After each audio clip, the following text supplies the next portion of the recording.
You're listening to the Modern Vital podcast, which explores the relationship between environmental factors and human health. Here is your host, Dr. Ben Reebs, founder of Portland Clinic of Natural Health and creator of MVP 90, a 90-day health protocol customized to each individual health journey. Stay tuned for fun, practical, and thought-provoking health tips, along with suggestions and insights into optimizing health and preventing chronic disease through integrative, naturopathic, and functional medicine approaches. Your body is unique, powerful, and intelligent. Your treatment should be too. On today's episode of the Modern Vital podcast, our topic is how health intersects with environmental justice.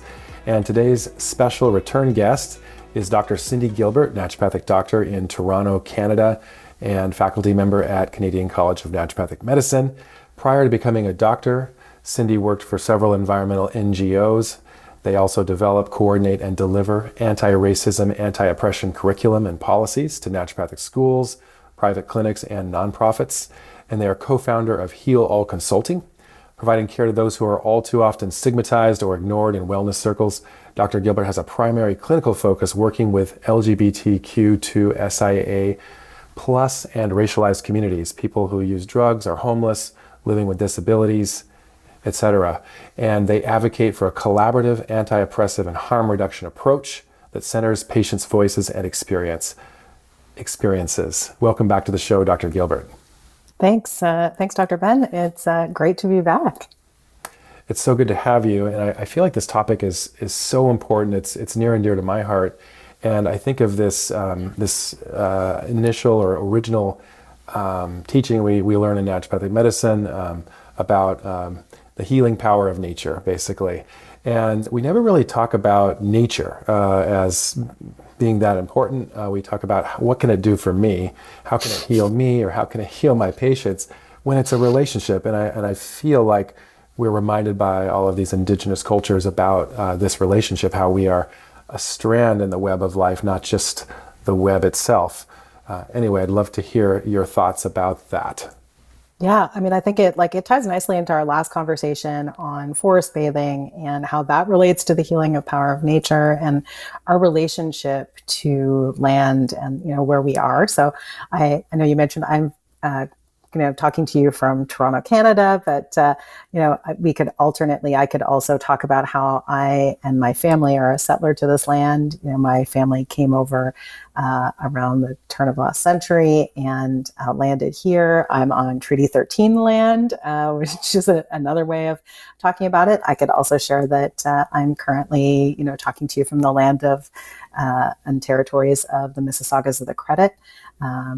But this land, that Toronto stands on, or what we call Toronto now, is also the territories of the Haudenosaunee, the Huron-Wendat, and the Anishinaabe peoples, and really home, much like Turtle Island, to many Indigenous people from across this continent.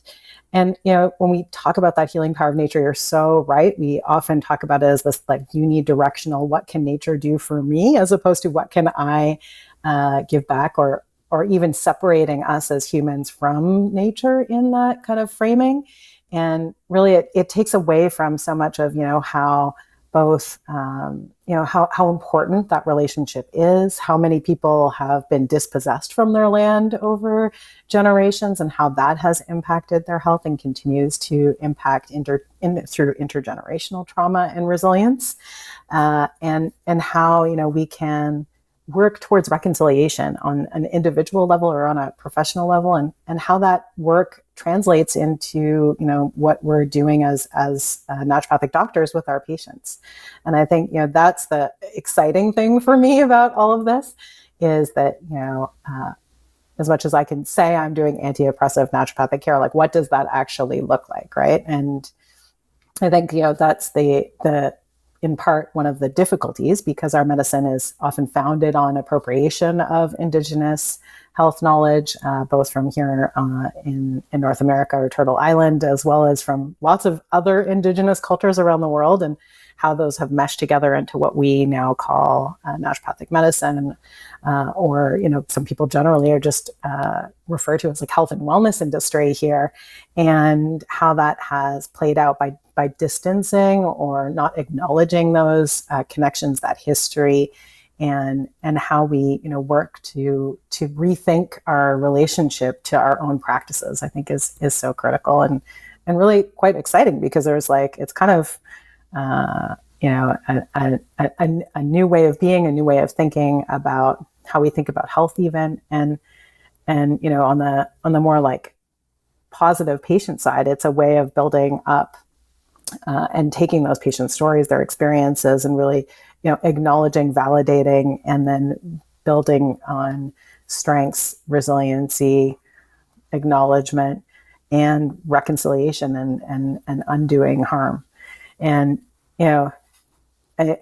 it's like a topic that's so huge, right? And so sometimes I'm like, okay, what does this really mean, and how did I get into doing this? And I don't know, I've shared this with you before, but maybe not your listeners, that in my very first year of practice, and this is like over 15 years ago, I had a patient, on my intake form, I had like a very basic, what I would consider a basic naturopathic question.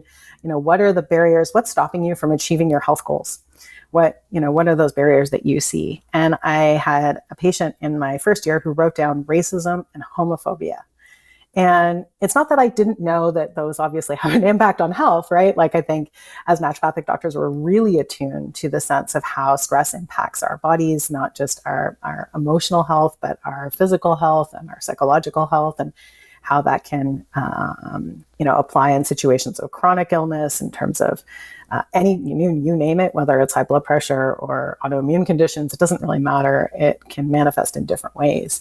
But I hadn't really reflected on what can I do about that, right? If my patient says to me, like, one of the biggest things in the way of me being healthy is racism and homophobia, it would be really easy for me to be like, sorry, don't know what I can do about that.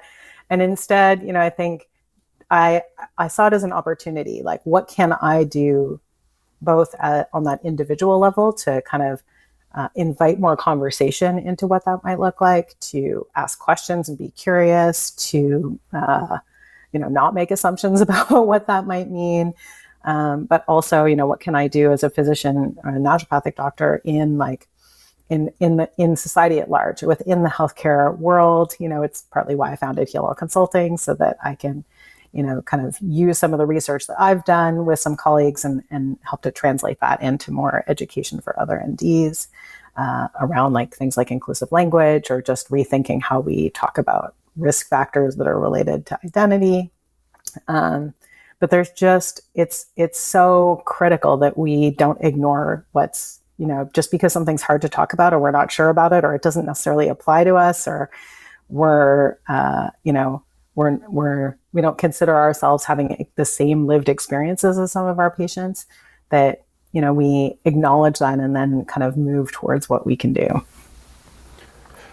Gotcha. Yeah, I mean, it's so interesting too, looking at the kind of the principles of naturopathic medicine, and not really seeing this piece there. I mean, we're not really including others and nature, and we get these teachings from indigenous cultures about how we're part of the web of life, and we need to take care of the web, and if we don't, then we actually become sick. But it's not really, it's there in our medicine, but I feel like it needs to be acknowledged that there is a disconnect there. It starts with acknowledging this disconnect. Would you agree, or where does one start? Like, how does one actually begin?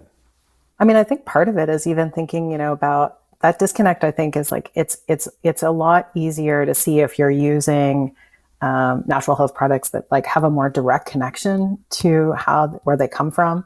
If we're starting at that place of what can nature do for me? Often people are like, oh, I think about herbs, right? And I think about herbal medicine or botanical medicine and how I use that. And, I think one way I always think about it is okay, well, how can I how can I help to ignite that relationship both within myself, like so that I know where the herbs are coming from. I care about their source. I care about how they're grown, or who's growing them, or who's caring for them, and how they're manufactured if I'm using a product, that's on the market.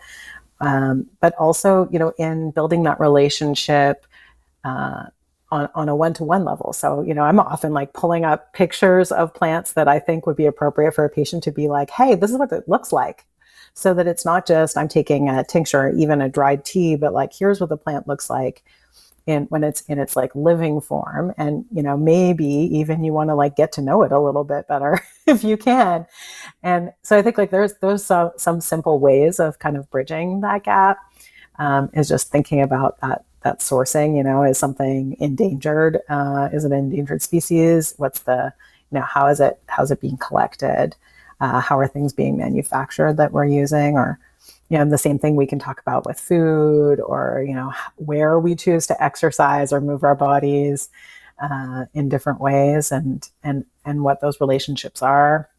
I think, there's other pieces about, looking at how do you, take things like small things like working with Indigenous-led businesses or Black-led businesses, and really kind of as part of that reconciliation process, in thinking about, if I am going to use something that,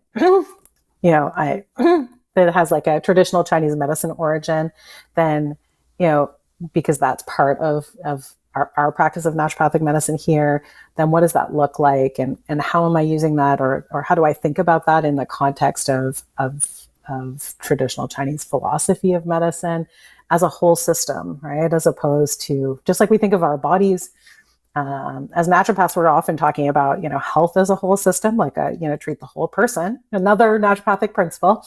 And that whole person, is in community. That whole person is in the environment that they're in, right? You're in a different place than I am.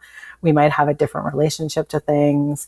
It might even extend to like, what are the kinds of cultural considerations we might have when working with somebody on adding some therapeutic foods to their diet, or, considering how to apply some dietary principles that might benefit their health. And how do we choose the foods, or how do we make those recommendations, right? And so much of that is individualized, but we can kind of begin to think about how does that work when we're thinking about the whole person in the context of equity and inclusion. Well, where can people learn more about Heal All Consulting? Yeah, people can, we're online, healallconsulting.ca, repping our Canadian web address, but also on social media at Heal All Consulting on Instagram and Facebook. And certainly we do a lot of work primarily with practitioners of health and wellness to do education and even look at, some of the, kind of guiding social media in terms of representation and inclusion. But we also work with other kinds of businesses to work on equity, diversity, and inclusion, but from that kind of anti-oppressive practice perspective. Well, thanks so much for joining us again, Dr. Cyndi. Thanks, Dr. Ben. It's been great.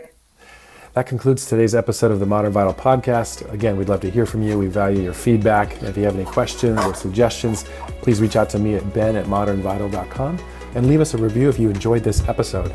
We look forward to having you next week for another exciting episode of the Modern Vital Podcast.